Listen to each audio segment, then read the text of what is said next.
Welcome to the show Naushin Sahiba. सबसे पहले तो आपको बहुत मुबारक हो। दूसरा आपको यकीनन हमारी तरफ से कैपिटल टीवी की तरफ से मुबारक हो। आप ये हमें साथ साथ बताइएगा कि सबसे पहले तो आप मैसेज बताएं अपने वोटर्स और सपोर्टर्स को, आप क्या दे रही हैं इस मौके पे? जी थैंक यू वेरी मच। और वोटर और सपोर्टर्स को मैं यही मैसेज दूंगी कि ये कामयाबी उनकी कामयाबी है, ये NH-75 के हर उस शख्स की जिसने वोट डाला है उसकी है। और अब हम मिल के जो है वो तरक्की की तरफ जो है उसके सफर पे गामजन होंगे। और यही दुआ करती हूँ कि मैं अपने वालिद की तरह आजिज रहूं और उसी तरह जैसे उनका एक इखलाक था और एक उन्होंने एक राब्ता रखा हुआ था आवाम से, उसी को कायम रख सकूं।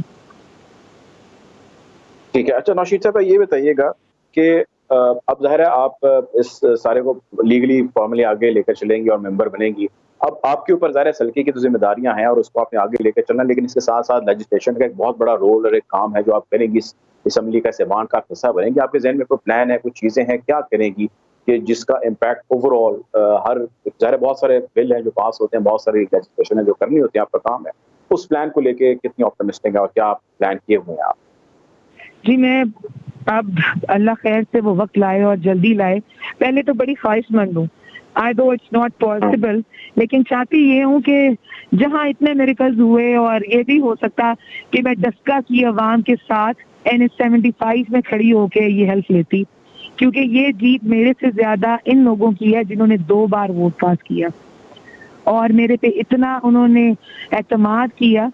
मैं उनकी सबकी बहुत मशकूर हूँ, लेकिन इट्स नॉट पॉसिबल मेरे लिए। अब इस हल्का की प्रायोरिटीज में बहुत सी चीजें हैं, लेकिन इस हल्का की आवाम ने मुझे इतना इंस्पायर भी किया है और उनके इस जो उन्होंने मुझे हौसला दिया है कि मैं यही चाहती हूँ कि दिन रात मैं कोशिश करूँ कि डस्का जो है वो दिन रात और चुगनी तरक्की करे और मैं डस्का का नाम भी जो टॉप सिटीज हैं तरक्की के हवाले से उनमें लिया जाए।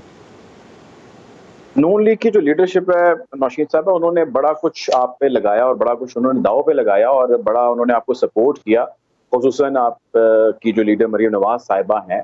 नून लीग की जो लीडरशिप है स्पेसिफिकली मरीम साहिबा, उनके इतने आपके सारे मामले को फोर फ्रंट पे आके लेके और इस स्टेज पे और इस मुल्की पॉलिटिकल स्टेज पे लेके डील करने को आप कैसा देखती हैं और इसको आप रिवर्ट कैसे करेंगे, किस तरह इस चीज को रिस्पॉन्स करेंगे आप? आई am very lucky in a sense that मेरे लिए एक फीमेल इंस्पायरेशन है मोहतरमा मरियम नवाज साहिबा। मेरा और उनका जो है ना एक ही चीज का स्टैंड था, अपने वालिद के नाम को आगे बढ़ाना, पार्टी की इज्जत को आगे बढ़ाना और वोट को इज्जत दो के नारे के बयानिए के लिए काम करना। तो हम उसी सफर पे एक साथ हैं और मैं शी इज आवर लीडर और मैं उनको उनकी फॉलोअर भी हूँ और उनको देख के बड़ा हौसला मिलता है। Being a female she is a role model और अल्लाह का शुक्र है कि अब मुझे भी उस पार्टी का हिस्सा बनने के मौका मिल रहा है जहाँ पे फीमेल्स का भी एक बड़ा अहम किरदार है।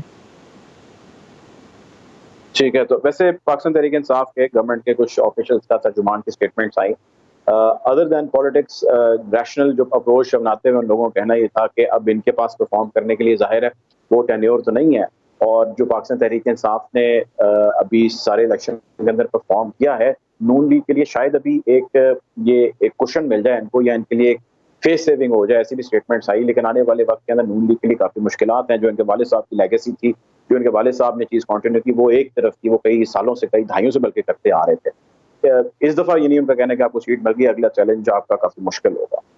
कैसे रिस्पॉन्ड करेंगे इस रास्ते में? मामला सख्त था। देखिए जी, मैं I definitely work very hard, I strive. मैं जितना मैक्सिमम एफर्ट्स कर सकी कि मैं अपने इस हल्का की तरक्की के लिए काम करूं, मैं करूंगी और अवाम से राब्ता बिल्कुल नहीं बंद होगा। उनके मसाइल सुनने से लेके हल कराने तक की जहां तक मुमकिन कोशिश है मैं वो जो है ना वो जारी रखूंगी। और जो डस्का है वो पाकिस्तान का सिटी है, तो मैं इसकी लिए जहां तक मैक्सिमम लड़ाई भी करनी पड़ी तो करके भी जहां तरक्की के लिए काम जो है ना वो करवाऊंगी इंशाल्लाह। इलेक्शन कमीशन के रोल को कैसे देखते हैं आप इन सारे इलेक्शंस के अंदर, ये जो भी हुए हैं? Very fair. ये जो ट्रांसपेरेंट इलेक्शन कंडक्ट हुआ जिसको विटनेस किया है पूरे all over the world people have witnesses, मैं कहूँगी उनकी कामयाबी है, उन तमाम इदारों की कामयाबी है कि जिन्होंने पिछली बार गफलत बरती, जिनको सजाएं मिली, तो इस दफा उन्होंने भी बड़ा एक पॉजिटिव रोल जो है वो अदा किया है और जो वोटर है उसकी जान को बाकी अहमियत मिली है। सिक्योरिटी के हालात से आप सेटिस्फाइड थे, उस पे कोई कंसर्न्स वगैरह तो नहीं रहे आप लोगों को? नहीं, यस, मैं कहूंगी वाकई इन इदारों ने इस दफा जो है अपना काम पूरी रिस्पॉन्सिबिलिटी से अदा किया है। ठीक है, लास्ट कोई मैसेज आप देना चाहें अपने वोटर्स को, सपोर्टर्स को, एनीथिंग इन योर माइंड? बस यही है कि मैं I am very grateful to every single supporter, every single voter and every single individual all over the Pakistan who has prayed for me.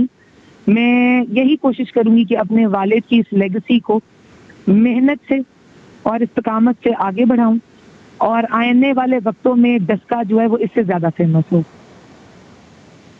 ठीक है जी, बहुत शुक्रिया जी। हमारे साथ नौशीन इफ्तिखार साहब मौजूद थी, NA-75 डस्का की विनिंग कैंडिडेट, पाकिस्तान मुस्लिम लीग नून की विनिंग कैंडिडेट है।